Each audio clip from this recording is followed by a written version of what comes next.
오늘 공독해 드린 말씀 요나서 1장 17절 말씀을 가지고 우리가 하나님 앞에서 함께 은혜 받을 말씀의 제목은 우리의 표적은 예수라고 하는 제목으로 함께 은혜를 나누겠습니다. 우리가 이 세상을 살다 보면은 뜻하지 않은 병으로 고생하는 분이 많이 계십니다. 물론 그 중에 세상 의학의 도움을 받아서 치료를 받고 회복하는 사람이 있는가 반면에 세상 의학으로도 고치지 못해서 사경을 헤매는 그런 사람들을 많이 보게 돼요. 그 중에서 특별히 하나님을 믿는 백성들 중에는 사생결단으로 하나님 앞에 매달려서 기도함으로 하나님의 그 병을 깨끗이 치료해주는 귀한 역사들을 우리가 보기도 하고 또 듣기도 하는 줄 믿습니다. 우리가 하나님을 믿는 사람들은 하나님께서 우리에게 말씀하시고 주님께서 말씀하신 것처럼 구하라고 말씀하셨기에 구하는 것은 잘못된 것이 아니고 또 구한 것을 우리가 받는 것이 문제가 있는 것이 아닌 줄 압니다. 그러나 우리가 어떤 것을 구하는지 우리가 보게 되면 병 낫기를 구하고 또 자녀의 문제를 위해서 기도하고 어떤 성공과 실패와 진급을 위해서 돈을 많이 벌기 위해서 구하는 자들이 참 많이 있습니다. 실제로 자신에게 필요한 모든 것은 참 많이들 구합니다. 그것은 그 구하는 것을 위해서 우리가 하나님을 조종할 수 있다고 생각하고 있는 마음이 사람들 마음 깊은 속에 자리 잡고 있기 때문인 줄 압니다. 참으로 그 모든 것을 보면 하나님이 원하시는 것은 구하는 분들이 그렇게 많지 않습니다. 거의 다 내 뜻을 구하는 경우가 참 많이 있어요. 여러분 우리는 예배에 간격이 있는지 우리가 한번 자신을 돌이켜봐야 될 줄이 있습니다. 저는 얼마 전에 우리 교회 어느 분하고 대화를 하는 가운데 그분은 교회에 오는 그 기대와 기쁨과 감격과 설렘으로 주일날 교회에 온다는 얘기 듣고 제가 얼마나 큰 감동을 받았고 도전을 받은지 모릅니다. 여러분 우리 교회 어떤 그분의 고백과 같이 여러분도 주일이 기다려지고 주일 예배에 드려가는 것이 설레지고 감격스럽고 기쁜지 한번 묻고 싶지 않을 수 없습니다. 여러분 우리는 영적인 전투를 우리가 하나님 믿고 난 후부터 계속 지속되고 있습니다. 근데 우리가 하나님 앞에 감사의 제목이 있는가? 특별히 11월 달은 감사의 달이고 그 감사의 달인 26일이 마지막 우리가 보내고 있습니다. 지금 우리는 세상적인 것에 채워져야 감사하는 잘못된 신앙을 우리가 가지고 있다는 겁니다. 조금은 하나님을 하나님 믿는 궁극적인 믿음이 뭔가 잘못되어져 가 있고 그것이 바로 어떻게 이어지냐면 기복신앙으로 이어집니다. 하나님을 믿어서 잘 먹고 잘 살고 누구보다도 뛰어나고 누구보다도 풍요롭게 살고 싶은 마음의 중심이 모든 성도들에게 있다는 겁니다. 그것이 바로 기복신앙입니다. 이 신앙은 올바른 신앙이 아닙니다.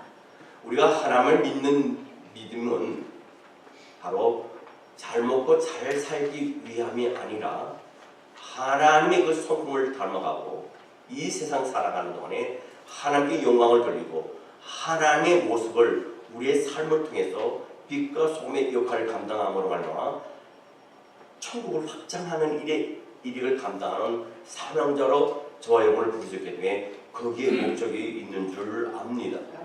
여러분 성경에 서기관들과 바리새인들 중에 몇 사람이 예수님께 표적을 구했습니다. 이에 예수님은 악하고 음란한 세대가 표적을 구하지만 요나의 표적밖에 보일 것이 없다고 단호하게 말씀합니다. 성경 마태복음 12장 38절로 40절 말씀에 보게 되면 그때 서기관과 바리새인 중 몇 사람이 말하되 선생님이요 우리에게 표적 보여주시기를 원하나이다. 예수께서 대답하여 이르시되 악하고 음란한 세대가 표적을 구하나 선지자 요나의 표적밖에는 볼 표적이 없느니라.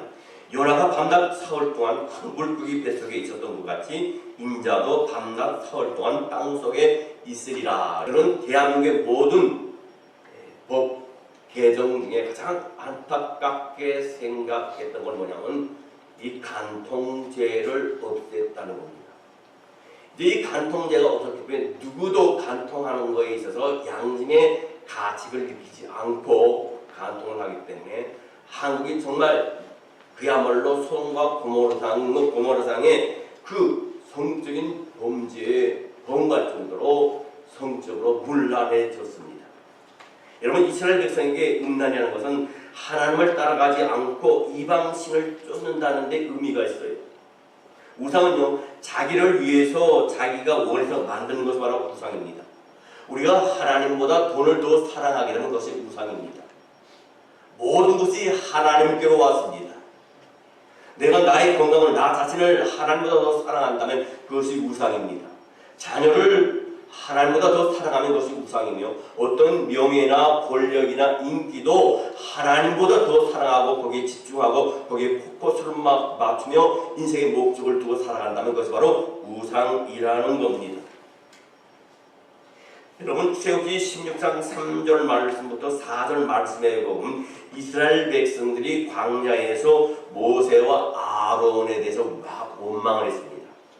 이스라엘 자손이 그들에게 이르되 우리가 애굽 땅에서 고기 가마 곁에 앉아있던 때와 떡을 배불리 먹던 때에 여호와의 손에 죽었더라면 좋았을 것을 너희가 이 광야로 우리를 인도했네요. 이 온 회중이 죽여 죽게 하는도다. 그때 여호와께서 모세에게 이르시되 보라 내가 너희를 위하여 하늘에서 양식을 비같이 내리리니 백성들이 나가서 일용한 양 것을 날마다 거둘 것이라. 이같이 하여 그들이 내 율법을 준행하나 아니하나 내가 시험하리라. 먹을 것을 주지 아니하면 하나님을 쫓지 않겠다는 겁니다. 하나님을 믿지 않겠다는 겁니다. 이 말에 보니까 하나님께서는요 매일 아침마다 하늘문을 열어주셔서 신선한 이 만나를 내리사 이스라엘 백성들을 먹이셨습니다. 그리고 그들이 주님의 말씀을 지키는지 안 지키는지 내가 지켜보겠다 시험하리라 그랬습니다. 근데 이 이스라엘 백성이 어떻게 했습니까? 먹고 입 닦아버렸습니다. 하나님의 말씀을 준행하지 않았습니다. 순종하지 않았습니다. 왜냐하면 그들에게는 하나님에 대한 마음이 없고 그저 배부를 음식만의 목적을 뒀기 때문이에요. 하나님이 우리에게 먹을 것을 주지 않고 우리에게 돈을 주시지 않으면 나는 하나님을 인정할 수도 없고 하나님을 따르지도 않고 믿지도 않겠다는 강팍한 이 이스라엘 백성들의 마음입니다. 여러분 자기 자신의 중심적인 신앙관을 갖고 있습니다. 그런 악하고 음란한 세대에 표적을 구한다고 주님을 말씀하십니다. 그렇기 때문에 그런 표적을 보여주셨다고 주님이 말씀하시면서 이 많은 표적을 보이지 못하는 것이 아니라 표적을 보여도 너희들이 믿지 아니하기 때문에 표적을 보여주시지 않겠다는 겁니다. 여러분 예수님이 이 땅에 오셔서 많은 표적을 보여주셨습니다. 첫 번째 표적이 뭡니까? 혼인 잔치 자리에 가서 포도주가 떨어졌을 때 항아리에 물을 붓게 하고 그 항아리에서 물을 떴을 때 그것이 포도주로 변하는 귀한 역사를 일으켰습니다. 그 외에 보리떡 5개와 물고기 2마리로 5,000명을 먹이고 또 3,000명을 먹이고 12강제가 남는 역사를 이루었습니다. 각종 죽을 병에 걸린 사람들을 고쳐주셨습니다. 귀신 들린 자, 안진병, 장님, 말할 수 없는 그런 병들을 다 보여주셨는데도 불구하고 서기관과 바리새인들이 예수님께 표적을 보여달라고 합니다. 이 서기관과 바리새인들이 예수님의 표적을 본 사람도 있고 보지 못하는 사람도 있었을 겁니다. 그리고 많은 청중들이 예수님의 그 이적과 표적을 봤습니다. 그들이 받고 들었는데도 불구하고 예수님에 대해서 표적을 보여달라고 얘기합니다. 근데 주님은 뭡니까? 내가 너에게 이 표적을 보여주지 않는 것은 너희가 믿지 않기 때문이라는 것이고 요나의 표적밖에 내가 보여줄 수 없다고 말씀하십니다. 여러분 하나님께서 이스라엘 백성을 인도하셨잖아요. 바로 저와 여러분을 인도하신 분이십니다. 우리는 한평생 동안에 우리가 하나님께 기도합니다. 전능자이신 하나님께 기도합니다. 우리가 우리 아버지를 우리 아버지라 했을 때 우리 아버지의 존재성이 높여지는 것과 마찬가지로 우리가 하나님을 부르고 하나님의 이름으로 기도할 때 하나님의 이름이 높여지는 것처럼요. 우리가 한평생 하나님께 기도합니다. 그럴 때 하나님은 우리의 응답해 주십니다. 그럼 우리가 더 주께 열심히 더 합니까? 그렇게 자신하셨습니까? 많은 사람들이 보면요, 민사를 보면요, 하나님께 어떤 목적을 갖고 기도했을 때 그걸 하나님이 이루어 주시지만 언제부턴가는 그걸 잃어버리고 자기 공로로 그것이 이루어졌다고 생각을 합니다. 어떤 기도의 응답에 더 하나님을 잘 섬기겠다는 보장이 없어요. 사람들이 화장실 갈 때 다르고 나올 때 다르듯이. 여러분, 하나님이 이스라엘 백성을 구원하시기 위해서 모세를 보낼 때 뭐라고 말씀하신 줄 압니까? 성경 출애굽기 7장 3절로 5절 말씀에 보게 되면요, 내가 바로의 마음을 완악하게 하고 내 표징과 내 기적을 애굽 땅에서 많이 행할 것이니 바로가 너의 말을 듣지 아니할 터인즉 내가 내 손을 애굽에 뻗쳐서 여러 큰 심판을 내리고 내 군대 내 백성 이스라엘 자손을 그 땅에서 인도하여 낼지라. 내가 내 손을 애굽 위에 펴서 이스라엘 자손을 그 땅에서 인도하여 낼 때에야 애굽 사람이 나를 여호와인 줄 아리라 하시매. 여러분, 하나님께서 이스라엘 백성들을 출애굽 전부터 시작 마침까지 진행까지 함께 하셨습니다. 오늘 좀 전에 읽은 말씀 4절 5절 말씀에 보면 애굽에 큰 심판을 내리고 이스라엘 자손을 그 땅에서 인도해 내리라고 분명히 말씀하셨습니다. 우리가 우리 자신의 생각과 우리의 경험과 우리의 실력을 믿으며 살아가지만 이제는 우리의 생각과 우리의 경험과 우리의 실력 너머에 더 큰 어떤 절대자의 행하신 그 능력이 바로 기적이라는 겁니다. 예를 들어서 시한부가 있습니다. 세상 의학에서 고치지 못합니다. 사형 선고를 내렸습니다. 그런데 어느 날 인격적으로 하나님을 만나서 기도하는 가운데, 때로는 목사님의 안수를 통해서, 때로는 말씀을 읽는 가운데, 말씀을 듣는 가운데, 기도하는 가운데 성령의 강권적인 역사를 통해서 그 사람이, 죽을 사람이 사형 선고를 받은 사람이 살아나는 경우가 얼마나 많은지 모릅니다. 이것을 가지고 우리는 기적이라고 합니다. 여러분, 이 기적 자체가 중요한 것이 아니라 이적을 일으키시는 당사자인 하나님께 우리는 포커스를 맞춰야 된다는 겁니다. 여러분, 하나님은 애굽 땅에 인류 역사상 정말 놀라운 초자연적인 역사를 쏟아부었습니다. 어떤 역사를 쏟아부었습니까? 그것이 애굽의 10가지 재앙입니다. 지금 그같이 10가지 재앙이 이 땅에는 없습니다. 그러나 이때 당시에 하나님께서는 모세를 통해서 이스라엘 백성들을 출애굽시키려 했지만 바로가 그걸 거역함으로 말미암아 애굽이라는 땅에 하나님께서 징계를 내리시는데 10가지 재앙을 내리십니다. 여기서 하나님께서 바로의 마음을 완악하게 하셨다고 했습니다. 여러분, 우리가 복음을 전합니다. 하나님을 믿으라고 합니다. 세상 사람들한테. 그들이 완악하게 그들이 하나님을 거역하고 하나님을 부인하고 믿는 자들을 핍박하고 믿는 자들을 욕하는 것은 뭡니까? 그 안에 완악하기 있기 때문에 하나님 그대로 버려두셨다는 겁니다. 그러면 당연히 바로는요, 완악할 수밖에 없습니다. 이것은 하나님께서 자기 백성들을 이스라엘을 애굽에서 이끌어내신다는 것을 드러내는 표징이에요. 성경 출애굽기 8장 21절로 23절 말씀을 보니까요, 내가 만일 내 백성을 보내지 아니하면 내가 너와 내 신하와 내 백성과 내 집들의 파리떼를 보내니 애굽 사람의 집집에 파리떼가 가득할 것이며 그들이 사는 땅에도 그러하리라. 그날에 나는 내 백성이 거주하는 고센 땅을 구별하여 그곳에는 파리가 없게 하리니 이로 말미암아 이 땅에서 내가 여호와인 줄을 내가 알게 될 것이라. 내가 내 백성과 내 백성 사이를 구별하니 내일 이 표징이 있으리라 하셨다 하라 하시고 그랬습니다. 여러분, 이스라엘 나라에 10가지 재앙이 일어났습니다. 그 10가지 재앙 중에 첫 번째가 뭡니까? 모든 애굽에 있는 물이 피로 다 변해버립니다. 두 번째는 뭡니까? 온 애굽의 땅에 집 아니고 집 바뀌고 개구리가 산더미같이 쌓여서요 활동을 하고 있습니다.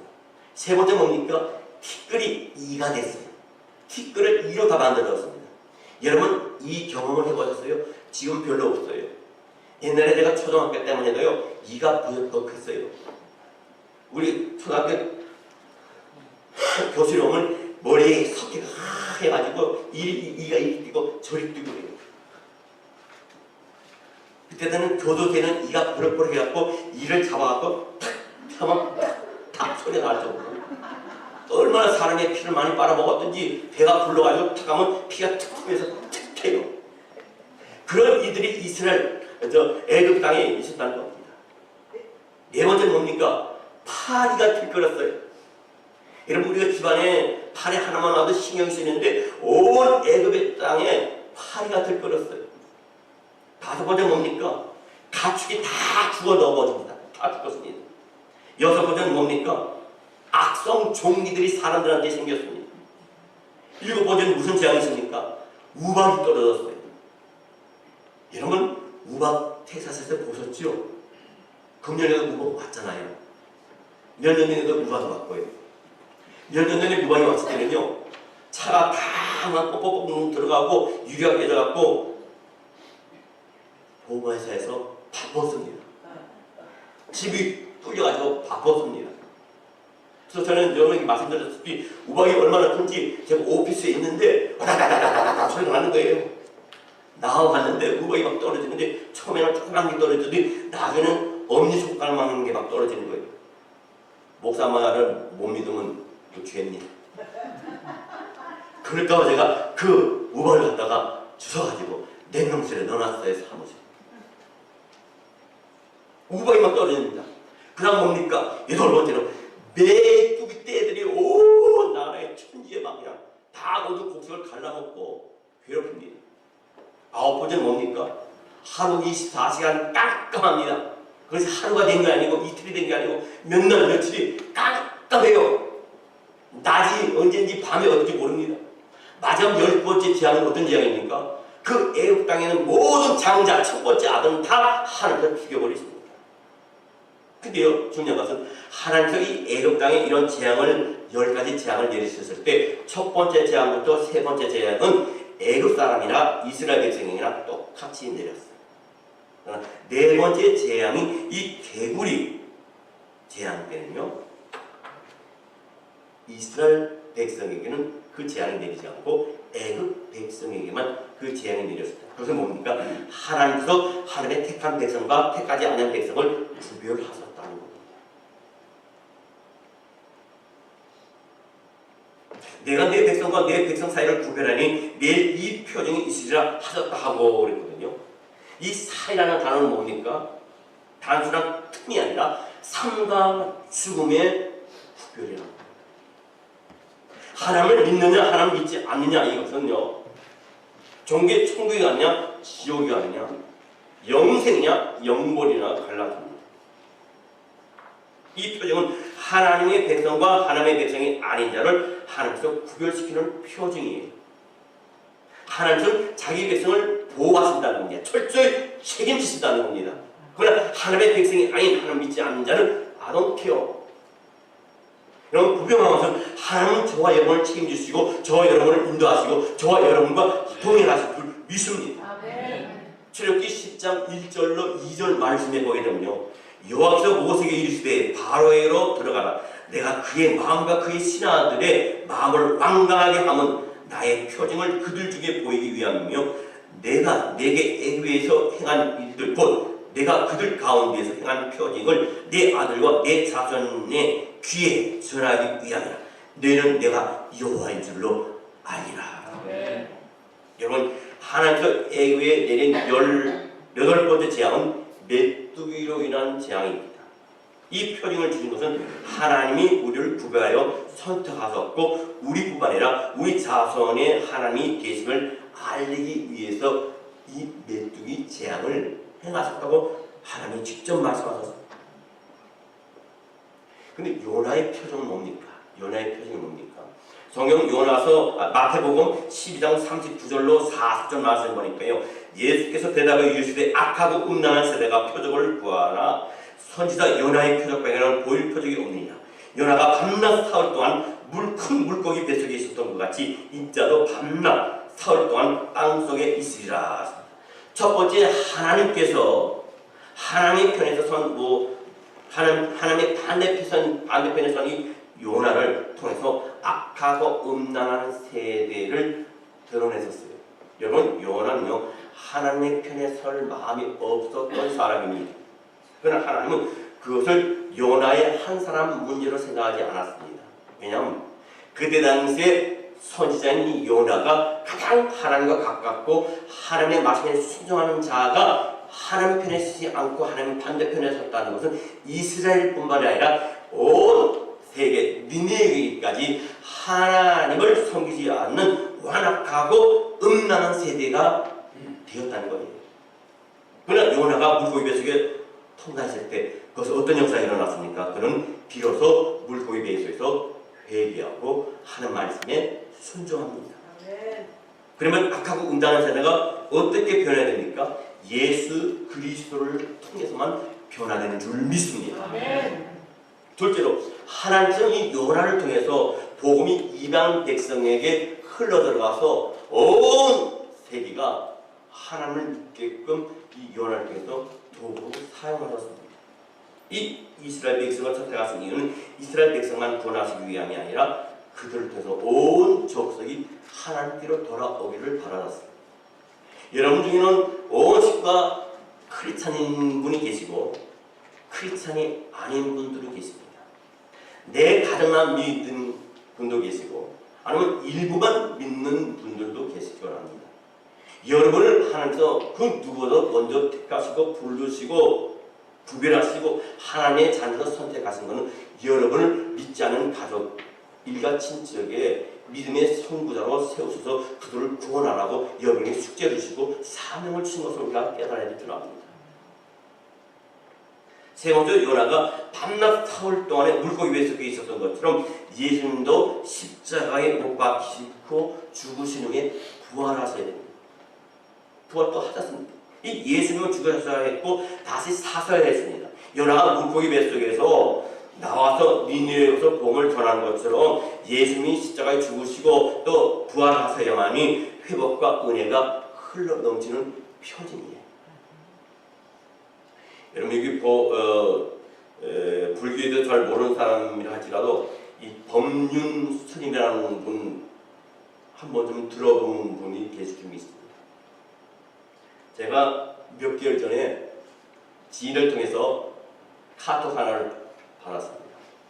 유튜브에 이 법륜 스님이 나오는데 어느 예정된 장소에 모임에 가서 이 법륜 스님이 강론을 하고 그럼 강론 끝난 다음에 거기에 있는 불자들하고 같이 대면하고 질의와 질문과 답을 하고 있었습니다. 그때 거기 한 여성이 이 법륜 스님에게 이렇게 묻습니다. 스님, 제가 한 가지 여쭤보고 싶습니다. 친정엄마가 갑자기 얼마 전에 돌아가셨는데 그때 그 친정엄마를 위해서 극락 영생을 빌면서 부처님께 절을 많이 했습니다. 가끔 제가 엄마를 생각할 때 궁금한 것이 있습니다. 정말 극락이 있습니까? 엄마가 거기 가셔서 기다리고 계실까요? 엄마가 지금 어디 계신지 법륜 스님께서 오늘 희망적인 답을 저에게 좀 주셨으면 좋겠습니다. 그래서 법륜 스님이 자신이 하는 말을 따라하라고 했어요.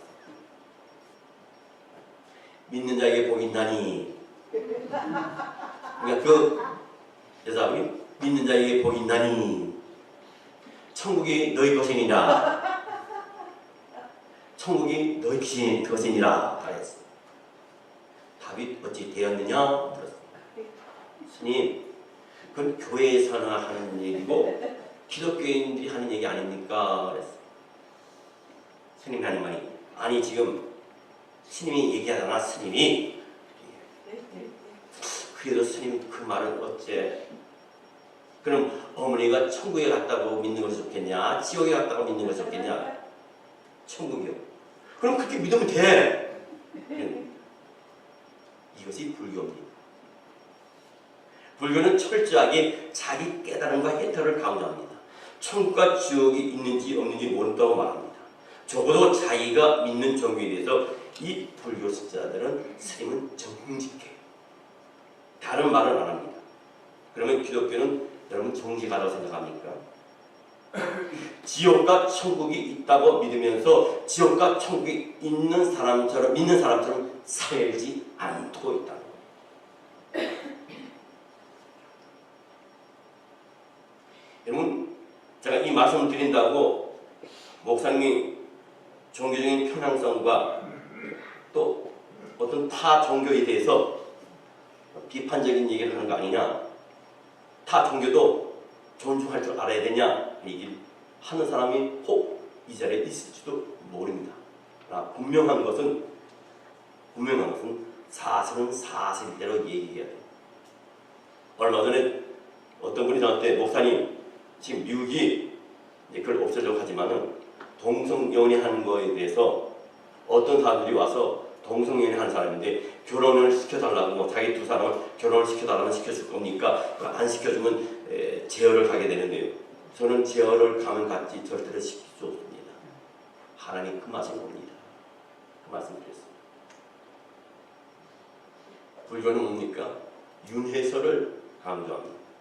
윤회설은 뭡니까? 지금 세대에 사람으로 태어났지만 그 다음 세대에 이 세대에 잘못 살고 거짓되게 살고 아주 흉악범으로 살고 그러게 되면 그 다음 세대는 사람으로 태어나지 않고 소로 태어나거나 돼지로 태어나거나 닭으로 태어나거나 모기로 태어나거나 파리로 태어난다. 그럼 한 예를 들어서 봅시다.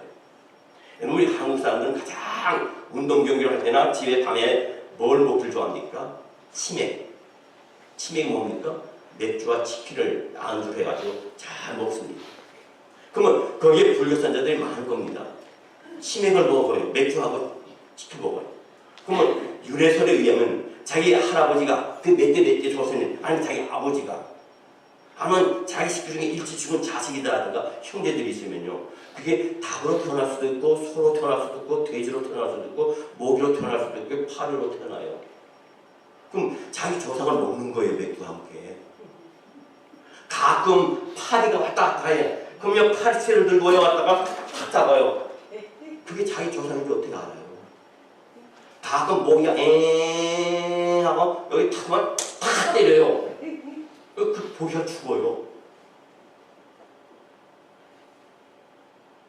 우리 분명히 얘기해요. 하나님은 스스로 계신 자고 우주 만물을 창조하신 자고 미물은 미물대로 진승은 진승대로 남은 나무대로 물고기 물고기대로 하나님 동경에 나는 새는 새대로 사람은 사람대로 하나님께서 창조하셨다는 사실. 여러분 세상에 종교가 많습니다. 근데 그 종교들과 다른 것이 뭡니까? 바로 우리는 예수 그리스도 사망 것을 이기시고 부활하신 예수 그리스도를 믿는다는 겁니다. 그 어떤 종교에도 사람이 죽었다 살아난 종교를 믿는 종교가 없습니다. 우리의 구원에 예수님이 있겠다는 것을 믿는 것이 시작입니다. 우리의 표적은 예수님이십니다. 주님이 우리를 인도하게 가신 것이 이적과 표적입니다. 내가 돈이 생기고 좋은 직장이 다니는 것이 그것이 표적이 아닙니다. 내가 예수를 믿는 것이 표적이에요. 하나님은 니느웨 백성들이 요나가 전하는 말을 듣고 믿게 하셨습니다. 예수님께서 십자가를 지시고 우리를 구원하셨습니다. 우리는 예수님을 쫓으며 살아야 됩니다. 그것이 진리이고 우리의 삶이라는 사실입니다. 성경 요한복음 16장 33절 말씀에 보면 이것을 너희에게 이르는 것은 너희로 네 안에서 평안을 누리게 합니다. 세상에서는 너희가 혼란을 당하나 담대하라 내가 이것을 이겼노라. 여러분 사탄은 6일 동안 내내 일주일 중에 6일 동안에 내내 우리를 공격하는 이유가 딱 하나 있습니다. 뭡니까? 하나님을 떠나게 하기 위해서, 하나님과 멀어지게 하기 위해서, 하나님과 깊은 교감을 못하게 하는 것이 이 사단의 사명의 의무입니다. 그런데 사탄이 가장 두려워하는 것이 뭡니까? 하나님을 믿는 사람을 가장 사탄이 두려워합니다. 6일 동안 솔깃하게 우리는 공격을 당합니다. 사탄에게. 그럼에도 불구하고 우리는 그 가운데서 죄도 많이 짓습니다. 생각으로 지은지, 입술로 지은지, 마음으로 지은지, 몸으로 지은지 많이 짓습니다. 그럼에도 불구하고 일주일에 하나님께서 복 주시고자 약속하신 나를 나와 하나님께 나와서 하나님 아버지 그런다. 그러니까 사탄이 어떻게 하겠어요? 미쳐 날뛰니다. 실컷 공격하고 자기 공격한 대로 따라주기도 하고 안 따라주기도 했는데 일주일에 한 번 교회 가서 하나님 아버지 하니까 미칠 지경이거든요. 사탄이. 여러분 세상은요 돈이 아버지입니다. 어떻든 명예와 권력과 인기와 모든 것이 세상의 아버지예요. 자기 기술하면 천하 열국을 다 주겠다고 합니다. 사탄은. 그리고 뭔가 주일에 예배 드리지 말고 들러 산으로 놀러 가라. 골프 치러 가라. 너의 취미를 쫓아서 생활하라. 돈을 쫓아서 생활하라. 그것을 우리 인생의 왕으로 삼으라고 이 사단은 우리 귀에 속삭입니다. 그 속삭임에 넘어서 행동하는 사람 많이 있잖아요. 우리는 이번 주간에도 돌이켜보면요. 지난 주간에도 돌이켜보면요. 우리가 하나님 뜻대로 살지 못한 경우가 많이 있죠. 말을 통해서, 우리의 생각을 통해서, 우리의 육체를 통해서 사탄이 어떻게 보면 우리가 실패하고 사탄이 승리한 것 같습니다. 왜? 사탄이 행하는 대로 이끄는 대로 우리가 이끌림을 당했기 때문에. 근데 예배 자리에 나와서 하나님 아버지 할 때 사탄은 팔짝 뛰고 울고 불고 난리 칩니다. 우리가 하나님을 아버지라 부르고 예수님을 주님이라고 부르는 것이 바로 표징이라는 겁니다. 하나님의 택한 자녀라는 겁니다. 우리가 아무리 자녀가 잘못한다 할지라도 그 잘못한 자녀가 나한테 와서 엄마 아빠 그러면 다 용서가 되는 것처럼요. 우리 인생은 여전히 아무것도 없어도 주님은 저와 여러분의 표징이신 줄 믿습니다. 십자가는 저와 여러분의 완성이고 주님은 저와 여러분의 기쁨인 줄 믿습니다. 우리는 예수밖에 볼 게 없어요. 우리가 예수 안에 있는 거 그것이 바로 구원의 표요. 우리의 자랑인 줄 믿습니다. 예수 믿는 거다 해서 세상에서 무조건 예수 믿는 자가 잘 된다고 보장은 안 돼 있습니다. 성경에. 어떻게 보면 예수 믿을 때 더 어려움을 당하고 더 소리를 보고 더 양보해야 됩니다. 듣지 않을 말을 또 들을 수도 있습니다. 그러나 우리는 그것이 목적이 아니라 우리는 하나님 나라에 가는 것이고 우리에게 영생이 있는 것이고 우리에게 구원이 있다는 사실. 아멘. 예수님은 우리의 인생의 진리인 줄 믿습니다. 우리가 아파도 기도하고 힘들어도 절대 주님을 원망하지 말고 믿음의 주여 또 온전케 하시는 예수 그리스도를 바라보고 나는 복된 저와 여러분이 되시기를 주의 이름으로 축원합니다. 여러분 우리가 살다 보면 인생이 억울할 때가 있어요.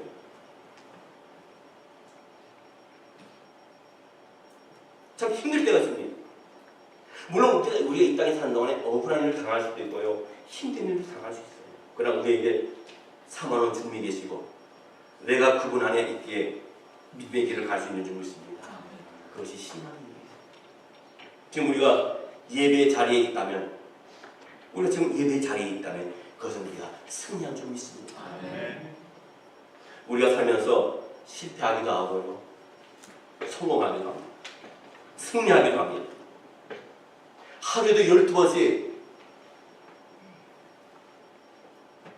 이겼다 졌다 이겼다 졌다 사탄에게 그렇게 이용당할 때가 있습니다.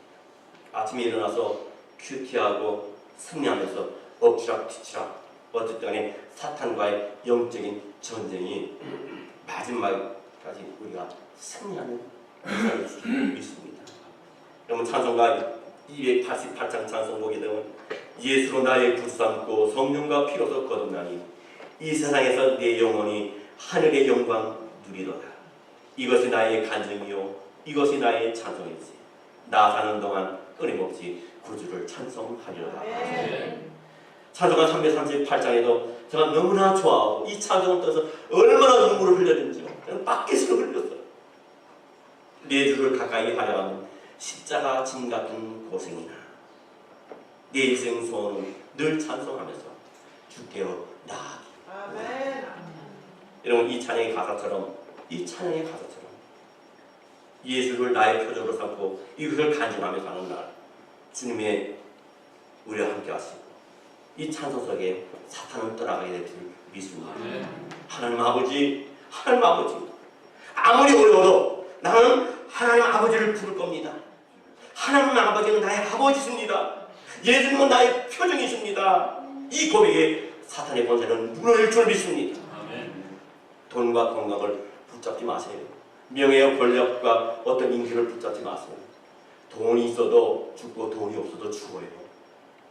평생에 명예가 있어도 죽고 평생에 명예가 없어도 죽습니다.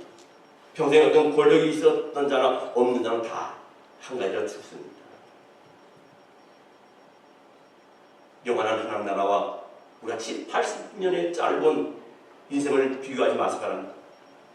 사단이 아무리 우리를 흔들려 한다 할지라도 오직 예수님이 나의 영광이시다고 고백하며 오직 예수님만 표정으로 삼고 나갈 때 하나님의 승리가 여러분의 승리가 되고 우리의 승리가 하나님의 승리가 될 줄 믿습니다.